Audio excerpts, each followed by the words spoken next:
আসসালামু আলাইকুম। সকল সম্মানিত ব্যাংকার ও আর্থিক প্রতিষ্ঠানে কর্মরত কর্মকর্তা যারা শুনছেন ও দেখছেন সবাইকে আমার চ্যানেল ব্যাংকিং স্যাপিয়েন্সে স্বাগতম। আজকে মনিটারি অ্যান্ড ফাইন্যান্সিয়াল সিস্টেম এই সাবজেক্টের মডিউল 4 ফাইন্যান্সিয়াল ইনস্টিটিউশনস নিয়ে আলোচনা করব। এই মডিউল থেকে যেসব আলোচনা থাকবে তা হচ্ছে bank and non bank financial institution সম্পর্কে জানবো। এছাড়া role of banks in an economy, evolution of commercial banking, কি trends impacting banking, approaches of fund management, aspects of fund management or asset liability management, and multiple deposit creation by banks এ সম্পর্কে ছোট ছোট আলোচনা করব। প্রথমে financial institution কি? Financial institution বলতে কি বোঝায় আমরা সবাই জানি। আমরা একটু থিওরিটিক্যালি জানার চেষ্টা করব যেহেতু পরীক্ষায় লিখতে হবে। Financial institution is an entity that collect funds from surplus economic unit and then use or invest the funds in the deficit economic units. Basically, two types of financial institution: banking financial institution and non-bank financial institution. Both institutions are practices indirect mode of finance, অর্থাৎ surplus economic unit থেকে fund collect করে deficit economic ইউনিটে ব্যবহার করে as an intermediary. তারপরও BFI and NBFI এর মধ্যে কিছুটা পার্থক্য আছে যা দ্বারা আমরা দুটো প্রতিষ্ঠানকে আলাদা করতে পারি। যেমন ব্যাংক চেকের মাধ্যমে পেমেন্ট সার্ভিস দিতে পারে, এনবিএফআই তা পারে না। Banks can create money, NBFI can not create money. So banking financial institution has speciality and superiority over non bank financial institutions. Bank and non-bank financial institutions are financial intermediary. Successfully intermediary হিসেবে কাজ করার জন্য দুটি condition আছে, আর তা হলো deficit and surplus spending individuals or institutions exist করতে হবে। ডেফিসিট সাইড বলতে বোঝায় যাদের আয় থেকে ব্যয় বেশি। বেশি ব্যয় নির্বাহ করার জন্য এরা ফান্ড রেইজ করে বোরোয়িং এর মাধ্যমে। অন্যদিকে সারপ্লাস সাইডে আয় বেশি থাকে ব্যয়ের থেকে, এজন্য এক্সেস ফান্ড তারা ইনভেস্ট করে। এই দুইটা গ্রুপ এক্সিস্ট করে বিধায় ব্যাংকগুলো ফাইন্যান্সিয়াল ইন্টারমিডিয়ারি হিসেবে কাজ করতে পারছে। Role or function of bank in an economy. Financial intermediary হিসেবে ইকোনমিতে ব্যাংকের রোল এক্সটেন্সিভ। ব্যাংকগুলো পাবলিকের নিকট থেকে ডিপোজিট কালেক্ট করে এবং বিভিন্ন বিজনেস অথবা ইনভেস্টমেন্ট খাতে ফান্ডগুলো ইউজ করে ইনভেস্টমেন্ট হিসেবে। It is called intermediary role. Next important role is payment role. Banks help to make payments for goods and services for their customers by issuing checks, electronic payment, dispensing currency and coin. এছাড়া ব্যাংকের অন্যতম role হলো guarantor role. By issuing letter of credit, bank or financial ইনস্টিটিউশনগুলো কাস্টমারের payment করে দেয়। Export ইম্পোর্টে important role play করে। And another role is risk management role. Bank also assisting customers in preparing financially for the risk of loss to property and persons. Savings and ইনভেস্টমেন্টের ক্ষেত্রে গ্রাহকদের তথ্য শেয়ার বা training এর মাধ্যমে বা বৈঠক করে সচেতন করে তোলে। It helps them to achieve goals as well as better life. Safeguarding or certification of value role. Financial institutions safeguarding a customer's valuable and certifying their true market value. Next is agency role. Banks also acts as an agency on behalf of their customers to manage and protect their property or issue and redeem their securities timely. And last role is policy role. এছাড়াও ব্যাংকগুলো সরকারের বিভিন্ন নীতি ও লক্ষ্যমাত্রা বাস্তবায়নে গুরুত্বপূর্ণ ভূমিকা পালন করে। What is the scenario of banks in Bangladesh? বাংলাদেশে ব্যাংকিং বলতে বোঝায় accepting deposits from public and cheque draft বা অন্য কোনো উপায়ে ঋণ বা বিনিয়োগ খাতে ব্যবহার করা। According to banking companies act 1991, banking company বলতে বোঝায় a company that are transacting the business of banking in Bangladesh. It includes all new banks and special banks. এবং ব্যাংকিং বলতে বোঝায় accepting or collecting deposit from public that are repayable on demand or otherwise and withdrawable by check, draft, pay order or অন্য কোনো উপায়ে for the purpose of lending or investing. Ownership perspective থেকে বাংলাদেশে 4 category এর bank রয়েছে, যেমন state own commercial banks, specialised banks, private commercial banks and foreign commercial banks. এছাড়া বিভিন্ন ধরনের নন ব্যাংক ফাইন্যান্সিয়াল ইনস্টিটিউশন রয়েছে, যেমন equipment leasing, hire purchase companies, investment companies, mutual fund, market banks, pension funds, loan and finance companies, etc. New financial institution act 1993 অনুযায়ী NBFI বলতে বোঝায় সে সকল প্রতিষ্ঠানে যারা লোন এবং অ্যাডভান্সেস দিয়ে থাকে in the sector of industry, commerce, agriculture or housing. এছাড়া মেশিনারি এবং ইকুইপমেন্টের ক্ষেত্রেও লিজ ফাইন্যান্সিং করে, ফাইন্যান্সেস অন ভেঞ্চার ক্যাপিটাল। এখন আমরা কমার্শিয়াল ব্যাংকিং এর ইভলিউশন নিয়ে একটু জানার চেষ্টা করব। বিগত ৩-৪ দশকে ব্যাংকিং এ অনেক পরিবর্তন এসেছে। বিশেষ করে দ্বিতীয় বিশ্বযুদ্ধের পরে ডেভেলপিং কান্ট্রিগুলো ব্যাংকিং এ বেশ ইন্ডিপেন্ডেন্ট হয়।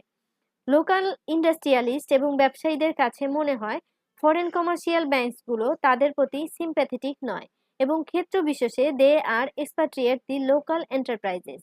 এই প্রেক্ষাপটে ইন্ডিয়া, পাকিস্তান, জাম্বিয়া, তিউনিসিয়া এসব দেশে কমার্শিয়াল ব্যাংকিং সিস্টেম চালু হয়। দ্বিতীয়ত, কমার্শিয়াল ব্যাংকিং এর ফাংশনালিটি কিছু চেঞ্জ আসে। আগে ব্যাংকগুলি শুধু শর্ট টার্ম অ্যান্ড ট্রেড কমার্সের ক্ষেত্রে বিনিয়োগ করত। It is called real bills doctrine. Then it turns to shiftability theory. Assets of the commercial banks can be shifted for necessary liquidity. এই থিওরি অনুযায়ী bank can extend the period of lending. So commercial bank engage in medium term lending. পরবর্তীতে ব্যাংকগুলোতে anticipated income theory এর practice চালু হয়। It involves long-term lending such as investment in capital equipment and machinery. Thirdly, ব্যাংকগুলো ইকোনমিতে development পার্টের অংশ হিসেবে কাজ শুরু করে। তারা শুধুমাত্র সেভিংস অ্যান্ড ইনভেস্টমেন্ট পার্ট হিসেবে কাজ করে থেমে থাকেনি, বরং ব্যাংকগুলি ন্যাশনালি ডিজায়ার্ড ডিরেকশনে কাজ করে economic development and social equality ensure করেছে। চতুর্থত, রাষ্ট্রীয় মালিকাধীন ব্যাংকগুলি দেশের সর্বত্র তাদের বিস্তৃত নেটওয়ার্কের মাধ্যমে সরকারের ইকোনমিক পারপাস সার্ভ করেছে, গ্লোবাল চ্যালেঞ্জ অ্যাকসেপ্ট করেছে। However the major aim of financial sector was improving the savings investment process and thereby enhancing the efficiency of the financial system of the developing countries. বাংলাদেশে 1980 এর দশকে private commercial ব্যাংকের অনুমোদন দেয়া হয় এবং পরবর্তীতে 90 এর দশকে ব্যাংকিং খাতে বেশ কয়েকটি সংস্কার করা হয়। Some important reform measures are fixation of interest rates of deposits and loans by the banks, new rules for classification of debts, restructuring of capital, market orientation of banking transactions, techniques for evaluating the bank performance that is called Camel's rating, adoption of some legal measures such as Bank Companies Act, Financial Institution Act, Ortho Rin Adalat Act. Now, what are the key trends that affecting all financial services, including crisis, reform, and changes? বর্তমানে banks and non bank financial ইনস্টিটিউশনগুলো নানা প্রতিযোগিতাপূর্ণ পরিবর্তনের মধ্য দিয়ে যাচ্ছে। এজন্য service প্যাটার্নে ব্যাপক পরিবর্তন এসেছে। ফার্স্ট ইজ সার্ভিস প্রলিফারেশন, অর্থাৎ বিভিন্ন রকমের প্রোডাক্ট হয়েছে এখন, নতুন সার্ভিস নতুন আয়ের উৎস। So service proliferation has accelerated the competition, customer demands and rising use of technology. Next is rising competition, service বেড়েছে, সেই সাথে বেড়েছে ফাইন্যান্সিয়াল ইনস্টিটিউশনের সংখ্যা। তো কম্পিটিশন বেড়ে গেছে অ্যামং দিস ইনস্টিটিউশন। এই শতাব্দীর শুরু থেকে সবচেয়ে বড় যে ট্রেন্ড এসেছে তা হচ্ছে technological adoption in banking. Banking is now more capital intensive, fixed cost industry, less labour intensive and variable cost industry. এছাড়া বেশ কিছু ডিরেগুলেশন অ্যান্ড রিরেগুলেশন এসেছে। ডিরেগুলেশন বলতে বোঝায় পলিসি অ্যান্ড রুলসের সহজীকরণ, অন্যদিকে রিরেগুলেশন বলতে বোঝায় tighten the rules and policies against assets and markets. Deregulation as well as competition বেড়ে যাওয়ায় ফান্ডিং কস্টও বেড়ে গেছে। Next is consolidation and geographic expansion. কিছু independently own financial institution decline করতে পারে, এটাকে বলা হয় consolidation. On the other hand, automation and technological innovations require a high volume of banking. এজন্য ব্যাংকগুলোকে কাস্টমার বেস বাড়াতে ডিস্ট্যান্ট মার্কেটে সার্ভিস দিতে হবে। It is called geographic expansion. Geographic এক্সপ্যানশনের ক্ষেত্রে নতুন নতুন এমপ্লয়মেন্ট ক্রিয়েট হতে পারে, আবার কনসলিডেশনের ক্ষেত্রে এমপ্লয়মেন্ট ডিক্লাইন করতে পারে। Next is convergence. Service proliferation এবং গ্রেটার কম্পিটিশনের জন্য কনভার্জেন্স ইফেক্ট দেখা যায়। এর ফলে ফাইন্যান্সিয়াল ফার্মসগুলো একই ধরনের সার্ভিস দিয়ে থাকে। It is more evident in larger banks, insurance and security firms etcetera. গ্লোবালাইজেশনের কারণেও ব্যাংকিং সার্ভিসের চেঞ্জ অ্যান্ড রিফর্ম এসেছে। জিওগ্রাফিক এক্সপ্যানশন অ্যান্ড কনসলিডেশনের মাধ্যমে ব্যাংকিং সার্ভিস এখন world wide available. It is called financial globalisation. Next is interest sensitive mix of funds.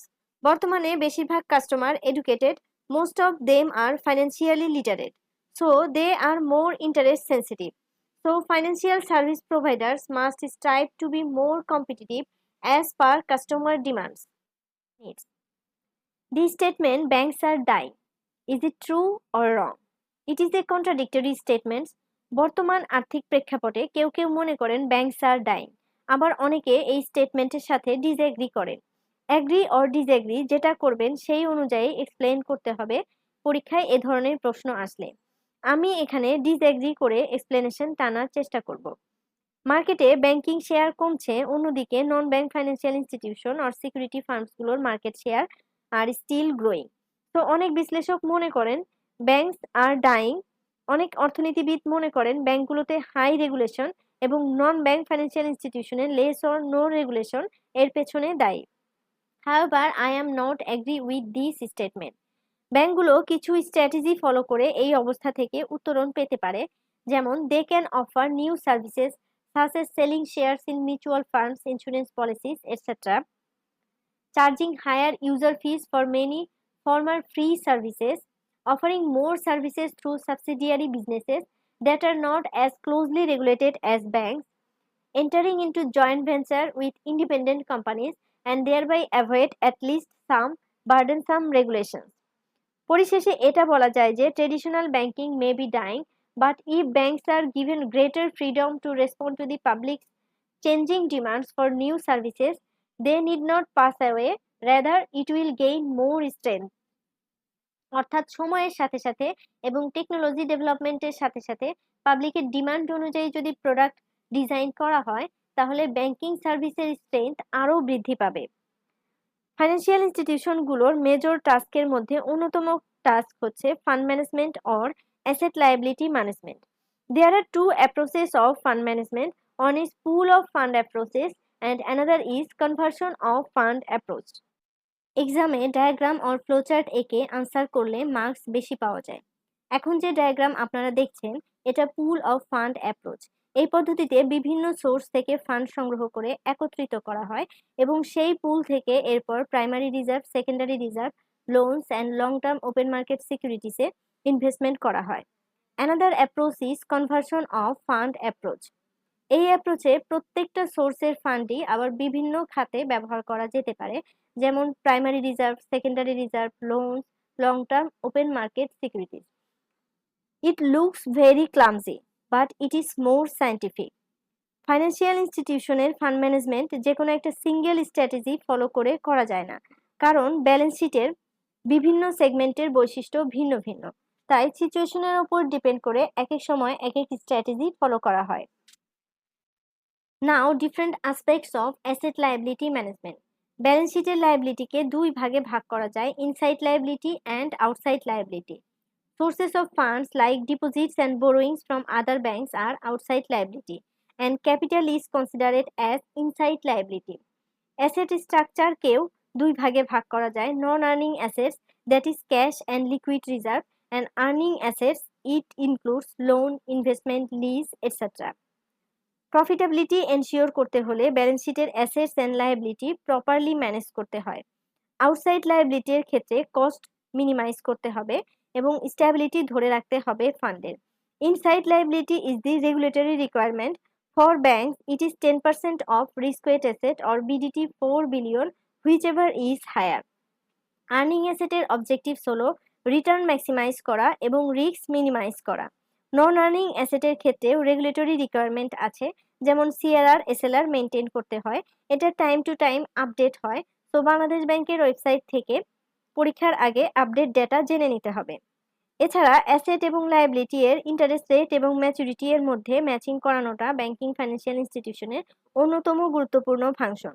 Earning এর জন্য properly pricing করতে হবে based on liability cost, that is cost of fund, cost of asset, cost of capital and considering the risk premium. Off balance sheet activity থেকে income বাড়াতে হবে এবং risk কমাতে হবে। এসব কিছু প্রপারলি মেনটেইন হলে তবেই প্রফিটেবিলিটি এনশিওর হয় ব্যাংকিং ফাইন্যান্সিয়াল ইনস্টিটিউশনগুলোর। এই চ্যাপ্টারের last topic is multiple deposit creation by banks. এই টপিক আমি মডিউল 1 এও আলোচনা করেছি, এখানে আবার বলার চেষ্টা করছি। কমার্শিয়াল ব্যাংক ব্যাংকিং সিস্টেমে এডিশনাল রিজার্ভ সরবরাহ করে, এটাকে বলা হয় high powered money. High powered money or monetary base is equal to currency in circulation plus total reserve. The process by which deposits increase by a multiple of this amount is called multiple deposit creation. ধরা যাক commercial bank 100 million টাকার bond কিনেছে, এক্ষেত্রে আমরা দেখতে পাই 100 million টাকার reserve বেড়েছে। Now bank decides to make loan of amount 100 million rise in excess reserve. যখন লোন ক্রিয়েট হয় তখন লোন অ্যামাউন্ট ঋণ গ্রহীতার চেকিং অ্যাকাউন্টে জমা হয়, অর্থাৎ ব্যাংক লেন্ডিং এর মাধ্যমে চেকেবল ডিপোজিট ক্রিয়েট করেছে। Checkable deposits are part of money supply. এখন বড়োয়ার কিন্তু 100 মিলিয়ন টাকা আইডিয়ালি ব্যাংকে ফেলে রাখবে না, হয় গুডস অর সার্ভিসেস কেনার জন্য ব্যবহার করবে। সাধারণভাবে ধরি বড়োয়ার এই 100 মিলিয়ন ডিপোজিট যা XYZ ব্যাংকের মাধ্যমে ক্রিয়েট হয়েছে তা পি ব্যাংকে জমা হয়েছে। তাহলে পি ব্যাংক 100 মিলিয়ন চেকেবল ডিপোজিটে 10 মিলিয়ন রিজার্ভ রাখবে অ্যান্ড 90 মিলিয়ন লোন দিবে। এখন ব্যাংক পি 90 মিলিয়ন লোন দিল বড়োয়ারদেরকে, ধরে নেই সেই টাকাটা ব্যাংক কিউতে ডিপোজিট হিসেবে আছে। তাহলে ব্যাংক কিউ এই 90 মিলিয়নের 10% 9 মিলিয়ন রিজার্ভ হিসেবে রাখবে আর বাকি 81 মিলিয়ন ইনভেস্ট করবে। So each bank makes loan and create deposits, and this process continues until the initial increase in reserves result in a multiple increase in deposits, and it involves both increase in deposits, increase in loans and increase in reserves. মানি ক্রিয়েশনের সাথে গুরুত্বপূর্ণ term হচ্ছে deposit multiplier. The multiple increase in deposits generated from an increase in the banking system reserves is called simple deposit multiplier. The formula is deposit multiplier is equal to 1 by reserve requirement, and change in total checkable deposits in the banking system is equal to deposit multiplier into delta R, where delta R indicates change in reserves for the banking system. আমি নন business ব্যাকগ্রাউন্ডের student, তাই economics বা monetary financial system সাবজেক্টটি আমার কাছে কঠিন মনে হয়। আমি পরীক্ষা দিলে অবশ্যই পড়ে এক্সাম হলে যেতাম। আশা করি আপনারাও ভালো প্রস্তুতি নিয়ে এক্সাম হলে যাবেন। আইবিবি রিডিং ম্যাটেরিয়ালসের কয়েক পৃষ্ঠাকে আমি 2-3 স্লাইডে লেখার চেষ্টা করেছি। আশা করি আজকের টিউটোরিয়াল ক্লাসটি আপনাদের ভালো লেগেছে। ধৈর্য ও সময় নিয়ে সাথে থাকার জন্য সবাইকে ধন্যবাদ।